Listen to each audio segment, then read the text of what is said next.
नमस्कार, प्रणाम। कैसन माइने रउआ सब? उम्मीद करते हैं कि रउआ सब अच्छा हो। हम भी अच्छा बानी। अभी जा रहा भैया के प्यारा से इमली घोटाई गीत सुनाए। अगर रउआ सब हमारे चैनल पर नए हैं हम तो चैनल के सब्सक्राइब कर देम जा और वीडियो के लाइक कर देम जा, कमेंट में बताएम जा कि रउआ सबके हमारे गीत कैसन लागल। मड़ावा में बैठेली कवन बहिनी दोनों नैना ढरे हो। मड़ावा में बैठेली कवन बहिनी दोनों नैना ढरे हो। बीतल जाता सुबह के लगनिया कवन भैया बीतल जाता सुबह के लगनिया कवन भैया आइले हो।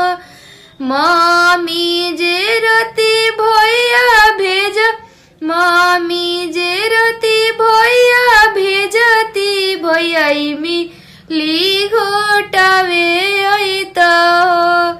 मामी जे रति भैया भेजती भैया मिली घोटावे अइता हो। भाभी के कठिन करे जावा भैया के हमारो ना भेजलियो।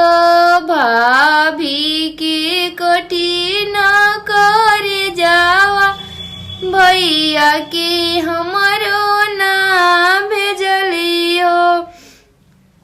मड़ावा में बैठेली कवन बहिनी दोनों नैना ढरे हो। मड़ावा में बैठेली कवन बहिनी दोनों नैना ढरे हो। बीतल जाता सुबह की लगनिया, बीतल जाता सुबह के लगनिया भतीजा मोरा ना आइले हो। बीतल जाता सुबह के लगनिया भतीजा मोरा ना आइले हो। मामी जे रति भैया भेजती भैया मिली घोटावे अइता हो। मामी जे रति भैया भेजती भतीजावा मिली घोटावे अइते हो।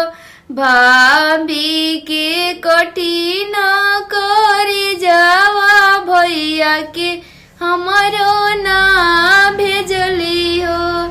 भाभी के कठिन करे जावा भतीजा के हमारा